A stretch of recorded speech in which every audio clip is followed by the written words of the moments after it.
Alors, direction le Maroc aujourd'hui pour explorer un phénomène fascinant et assez discret finalement. La confrérie soufie Qadiriya Boutchichiyya. Mhm. Il faut imaginer la scène, une fois par an pour le Maoulid, la naissance du prophète, des centaines de milliers de disciples venus du monde entier qui convergent vers Madaj, un petit village. Oui, c'est une image très forte. Une ferveur incroyable, des chants, le zikr collectif qui peut être hypnotique et cette dévotion très intense envers le cheikh, le guide spirituel. Et en même temps, ce contraste saisissant. Exactement. Au milieu de cette foulée immense, on voit des berlines officielles, des hauts fonctionnaires, discrets mais bien présents. Et c'est ça qui pose d'emblée la question centrale, je crois. Comment une organisation qui se focalise sur une quête spirituelle, très intérieure, qui attire des gens de partout, spirituel et le temporel, dès le départ. C'est tout à fait ça. Et c'est ce qu'on va essayer de décortiquer aujourd'hui. Comment cette confrérie est devenue à la fois cette voie mystique d'envergure mondiale et un acteur, un pilier même sur l'échiquier politico-religieux marocain. Donc on va regarder l'histoire, la doctrine, l'organisation. Oui, son poids économique aussi, qui est assez flou, et puis les controverses, les débats qu'elle suscite. Tout ça en se basant sur les informations disponibles, bien sûr. Bon alors, allons-y. C'est important, je pense, parce que comprendre la Boutchichiyya, c'est toucher à une clé de lecture du Maroc actuel. Ça mêle spiritualité perso, géopolitique religieuse, dynamique de pouvoir interne. C'est complexe. Commençons par les origines, un petit retour en arrière. La Boutchichiyya, elle s'inscrit dans la grande tradition qadiriya, qui remonte au XIIe siècle, à Bagdad, avec Abdel al-Qadir al-Jilani. Une figure majeure du soufisme. Absolument. Et cette tradition arrive au Maghreb vers le XVe siècle. Mais le nom Boutchichiyya, lui, il est plus récent et lié à une anecdote locale assez parlante. Ah oui, l'histoire de la chicha. C'est ça. Au XVIIIe siècle, un ancêtre de la lignée, Sidi Ali al-Qadiri, aurait distribué de la chicha, une sorte de soupe de blé, pendant une famine. Et il est devenu l'homme à la chicha, Boutchicha. C'est intéressant parce que ça ancre d'emblée la confrérie dans une image de compassion, de service. Une image qui colle, oui, mais le vrai tournant, celui qui va la propulser dans sa dimension actuelle, c'est l'arrivée de Cheikh Hamza à sa tête en 1972. Ouleda, c'est une transformation majeure. Jusqu'à sa mort en 2017, il va vraiment changer l'échelle et la nature de la confrérie. Comment ça, Exa, alors? Eh bien, sous son impulsion, on passe d'une confrérie plutôt rurale, traditionnelle, assez localisée dans l'est du Maroc, Ah, à une organisation d'envergure mondiale. exactement. Et le changement clé, c'est sa capacité à adapter le discours soufi, à le rendre, disons, pertinent, attractif, bien au-delà du cercle initial. Il touche qui, alors? Il va séduire les élites urbaines marocaines, éduquées, qui cherchent peut-être un ancrage spirituel, mais aussi, et c'est là l'expansion la plus notable, des occidentaux, souvent des convertis en quête de sens. C'est une forme de modernisation, on pourrait presque dire de rebranding du soufisme. Et cette expansion est... Spectaculaire. Aujourd'hui, c'est un réseau mondial, très présent en Europe, la France notamment, grâce à la diaspora au début, mais aussi l'Amérique du Nord, l'Afrique. Et il s'adapte. En Occident, les zaouïas, les lieux de rencontre, ce sont souvent juste des appartements, très discrets, loin d'image du grand centre de Madagam. Oui, c'est moins visible. Et un point intéressant que soulignent les observateurs, c'est le changement dans la stratégie de recrutement.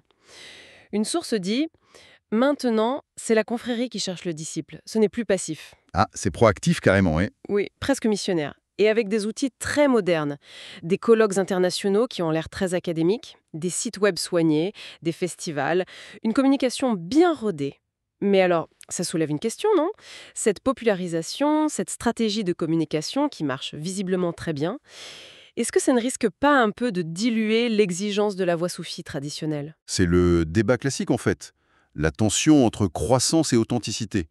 Comment on grandit sans perdre son essence? Certains analystes posent la question, oui. Sans réponse facile, hein, évidemment. Au cœur de tout ça, de l'organisation, de la doctrine, il y a une figure absolue, le cheikh, absolument central. Ce n'est pas juste un enseignant. Pour les disciples, c'est le kout, le pôle spirituel de son temps. Il détient une chaîne initiatique, la silsila, qui remonterait jusqu'au prophète. Ce qui lui donne une autorité immense, quasi infaillible pour les fidèles. On voit cette vénération très forte, le baiser de la main, parfois des pieds. Source de cohésion énorme, mais aussi une cible de critique, on y reviendra, sur le culte de la personnalité. Et cette autorité repose sur un concept clé, et sans doute le plus spécifique et controversé de la Boutichinha, le sir, le secret spirituel. Qu'est-ce que c'est exactement? Alors ce n'est pas un savoir livresque, c'est décrit plutôt comme une essence divine, une lumière intérieure que le cheikh porterait en lui et qu'il pourrait transmettre. C'est ça qui lui donnerait le pouvoir de guider les disciples, de polir leur cœur, comme on dit dans le soufisme. Et c'est là que ça devient très particulier, non? La transmission de ce sir. Tout à fait. Contrairement à beaucoup d'autres confréries où le successeur est choisi pour ses qualités spirituelles, ici, le sir est considéré comme... Héréditaire. Oui, il se transmet de père en fils au sein de la famille Boutchich. C'est une rupture assez nette avec d'autres traditions soufis. Et on l'a vu récemment. Après Cheikh Hamza, mort en 2017, c'est son fils Jamal qui a hérité du sir. Exact. Et plus récemment, il y a eu une annonce, un peu surprenante d'ailleurs, via un communiqué familial. Un autre frère, Mouad, deviendra le guide et héritier du sir en août 2025, avec une sorte de supervision par un troisième frère, Mounir, en attendant. Ça a l'air compliqué, ces histoires de famille?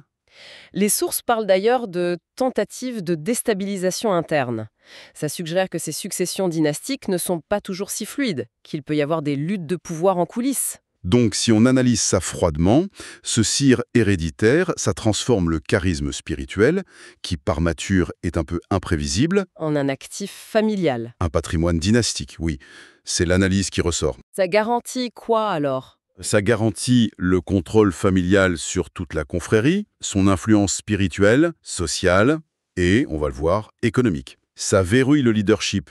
Ça empêche que d'autres figures charismatiques émergent d'autres lignées de disciples.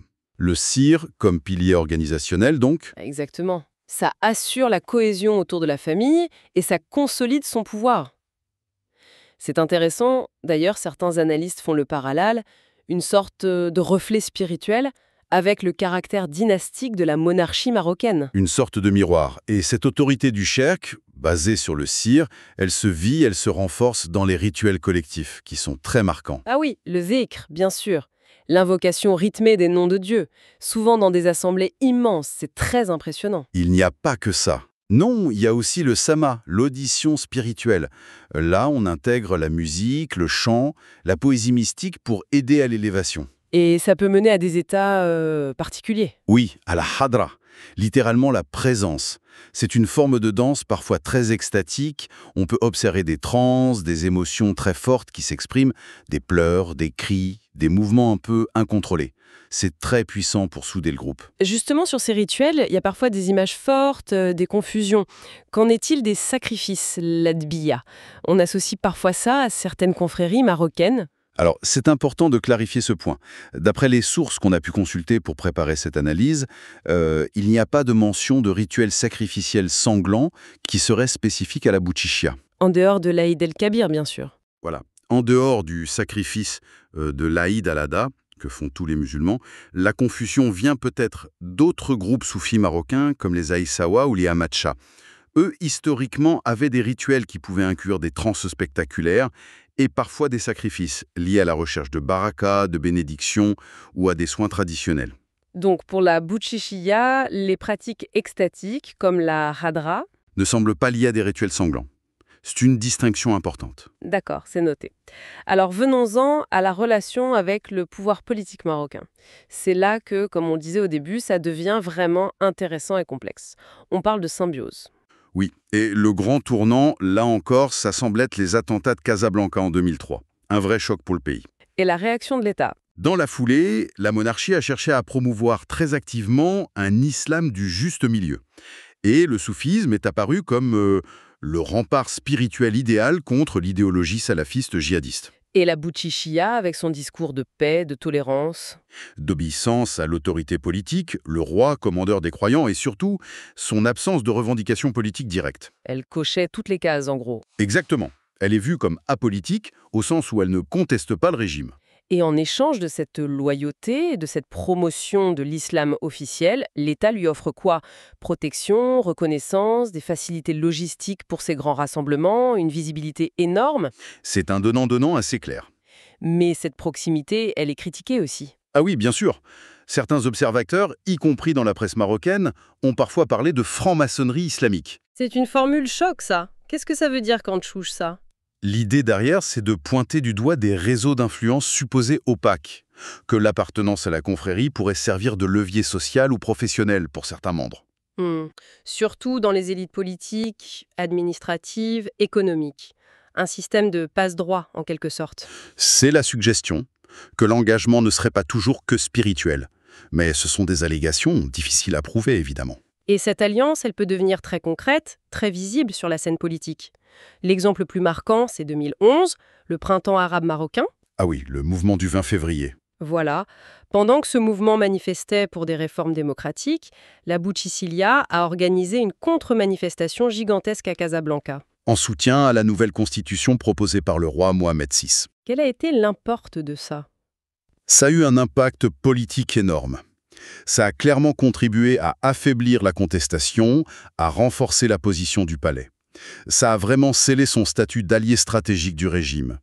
Depuis, les démonstrations de loyauté envers la monarchie sont constantes. Et il y a aussi une dimension internationale à cette alliance, une sorte de diplomatie. Oui, on peut parler de diplomatie spirituelle. Les fameuses rencontres mondiales du soufisme à Madag, souvent sous haut patronage royal, servent de vitrine Vitrine pourquoi? pour le modèle marocain d'islam modéré. C'est un outil de soft power, pas négligeable du tout, surtout vers l'Afrique subsaharienne, où les confréries soufis ont beaucoup d'influence. Donc, au final, on a cette symbiose basée sur une légitimation mutuelle. C'est ça. La monarchie a besoin de la base populaire et de la légitimité religieuse de la confrérie face aux islamistes plus radicaux. Et la confrérie, elle, qui est parfois attaquée par les salafistes pour hérésie, A besoin de la protection et du soutien de l'État. Elle est devenue plus qu'une alliée. Elle fait vraiment partie de ce qu'on appelle le MACSEN, l'établissement politico-religieux marocain. passons à un autre aspect, souvent décrit comme une grande énigme. L'argent. Exactement. Comment se finance cette énorme organisation? Le manque de transparence semble total. C'est vrai, l'opacité financière est une de ses marques. Pas de comptes publiés, rien. Mais les sources pointent quand même plusieurs pistes. Lesquels? D'abord, les cotisations des disciples. C'est attendu que les membres contribuent. Certaines estimations, mais bon, elles sont difficiles à vérifier, Bien sûr. parlent de pourcentages non négligeables des revenus, surtout pour les plus engagés ou les plus aisés. Vu le nombre de fidèles, y compris beaucoup de cadres, ça peut faire des sommes importantes. Ensuite, il y a sûrement les dons. Des dons généreux de l'élite du réseau, hommes d'affaires, personnalités. Oui, et puis le soutien de l'État, même indirect. Les facilités logistiques pour le Maolite, par exemple, ça représente un coût évité énorme. Et l'activité de la Zaouïa elle-même. Madagorio, c'est une petite ville économique en soi pendant les grands événements. Oui, il y a tout l'écosystème du tourisme religieux, même si traditionnellement, l'accueil à Madago, le gîte et le couvert pour des milliers de personnes est gratuit. Mais la gestion de tout ça, est-ce qu'il y a des structures claires, une fondation comme Al-Multaka qui organise les colloques, ou est-ce que ça passe par les comptes personnels de la famille? C'est les grandes questions. On ne sait pas vraiment. Mais il faut peut-être voir ça différemment d'une entreprise classique, plutôt comme une économie spirituelle. Une économie spirituelle. Dans cette logique, donner de l'argent à la Zaouïa ou au cheikh, ce n'est pas juste un don. C'est un acte de piété, un investissement pour obtenir la baraka, la bénédiction. Donc le cheikh et sa famille seraient au sommet d'un système de redistribution. De patronage, il récompense la loyauté, aide certains disciples, un peu comme le Marsène lui-même finalement. C'est une interprétation plausible, oui. Et dans ce système, l'opacité financière n'est pas forcément un bug, c'est peut-être une feature, comme on dit. Comment ça? Elle préserve l'aura mystique. Ça évite que la confrérie soit vue comme une simple affaire commerciale, et ça permet à la famille dirigeante de gérer d'énormes ressources sans avoir à rendre de comptes publics. C'est une conversion assez fascinante du capital spirituel en pouvoir économique et social bien réel. Mais cette puissance, cette opacité, ça attire forcément des critiques, et elles sont parfois très vives. La confrérie est loin de faire l'unanimité. Qui sont les principaux critiques, Sam? On peut distinguer 3 fronts principaux. D'abord, les courants salafistes. Pour eux, c'est clair. La bouchichia, c'est la bida, l'innovation hérétique, voire le shirk, l'associationnisme, le péché ultime. Qu'est-ce qu'ils condamnent précisément? Les rituels comme la hadra, jugés extatiques, non islamiques. Le culte des saints, la vénération du cher qu'ils voient comme de l'idolâtrie. Et l'obéissance absolue qui lui est due. Des prédicateurs comme Ahmad El-Kabaj sont très virulents là-dessus. Ça, c'est le front théologique. Il y en a d'autres? Oui, un deuxième front vient des milieux laïques, mais aussi d'anciens membres. Là, la critique porte sur les dérives sectaires. C'est-à-dire? Le point central, c'est le culte de la personnalité autour du cheikh, jugé excessif, et la soumission totale qui est demandée aux disciples, vue comme une forme d'aliénation psychologique, une perte d'esprit critique. Certaines sources relaient des témoignages anonymes d'anciens membres qui parlent de prison spirituelle. Des accusations graves? Et le troisième front, c'était une critique plus politique, plus sociologique, portée par des intellectuels de gauche ou laïcs, comme le penseur Ahmed Hassid. Pour eux, la confrérie fonctionne comme un anesthésiant social. Un anesthésiant? Oui, ou un défouloir spirituel. L'idée, c'est qu'en canalisant les frustrations, les aspirations vers la quête intérieure et l'obéissance, elle détourne les gens de la contestation politique et sociale. Elle serait donc fonctionnelle pour maintenir un régime autoritaire en neutralisant une partie du potentiel critique. Face à toutes ces critiques, venant de bords si différents, comment réagit la confrérie? Est-ce qu'elle répond? Pas toujours directement, de manière frontale, mais on peut déceler des lignes de défense, souvent implicites. Par exemple? La proximité avec le pouvoir est justifiée par la loyauté historique et spirituelle au roi, commandeur des croyants. Les rituels controversés sont défendus comme des pratiques soufis authentiques. L'opacité financière s'est mise sur le compte de la générosité discrète, de la charité. L'accusation de sectarisme est contrée par le discours sur l'amour, la guidance, la force de la communauté, la soudba. Il est important de noter ces différents points de vue pour avoir une image complète. Absolument. Sans prendre parti, juste comprendre les termes du débat. Mais ce qui est frappant, c'est le paradoxe. Malgré ces critiques, parfois très dures, l'attraction de la confrérie est immense. Et pas seulement sur des populations traditionnelles.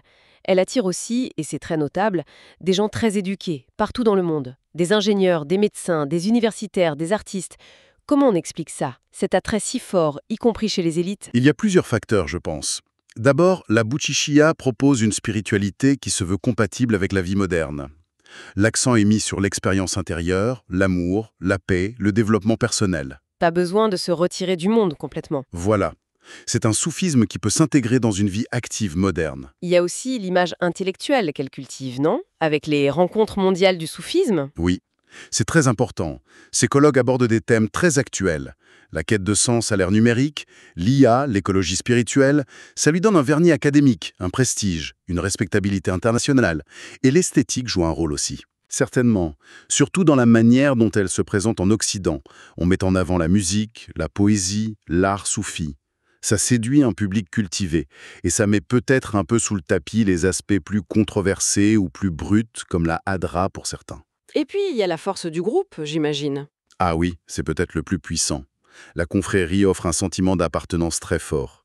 Cette communauté, la sourba, s'est vécue comme une famille spirituelle, dans un monde qu'on perçoit souvent comme individualiste, froid, désenchanté. Oui. Trouver une communauté chaleureuse, diverse, internationale, c'est un aimant puissant. Tout à fait. Ce réseau social et spirituel est un facteur d'attraction majeur. Bon, si on essaye de résumer tout ça, la Buchichia, c'est vraiment un objet complexe, avec plein de facettes. C'est à la fois une voie spirituelle pour des centaines de milliers de personnes, Moderne dans sa communication un acteur politique majeur au Maroc, un allié indispensable de la monarchie. et une puissance économique opaque, basée sur la dévotion, le patronage. C'est tout ça en même temps. Exactement. La clé, c'est de comprendre qu'elle n'est pas soit l'un, soit l'autre. Elle est toutes ces dimensions simultanément. Et c'est cette coexistence, parfois cette tension entre ces facettes, qui la rend si particulière. Et son avenir, il dépendra de sa capacité à gérer ces tensions, Probablement. les enjeux de succession familiale, on l'a vu, sa relation très forte mais aussi potentiellement contraignante avec le pouvoir politique, et puis cet équilibre délicat entre la croissance, l'expansion et le maintien d'une forme d'authenticité spirituelle perçue par ses membres. Ça laisse une dernière question en suspens, peut-être pour continuer la réflexion. Quand une organisation spirituelle utilise aussi bien, aussi efficacement les outils du monde moderne, le marketing, les réseaux d'influence, les alliances politiques pour grandir, où est-ce qu'on trace la frontière? La frontière entre l'adaptation nécessaire à son époque Et une possible dilution, une perte de son essence spirituelle originelle. Comment une quête qui se veut intérieure peut cohabiter avec une influence temporelle aussi marquée? C'est une question fondamentale, qui dépasse largement le cas de la Boutchichia, je crois. Elle touche à la manière dont toutes les traditions spirituelles essaient de naviguer dans notre monde contemporain. Voilà pour notre exploration des sources sur la Zaouia Boutchichia. Merci de nous avoir suivis. À bientôt pour une nouvelle analyse.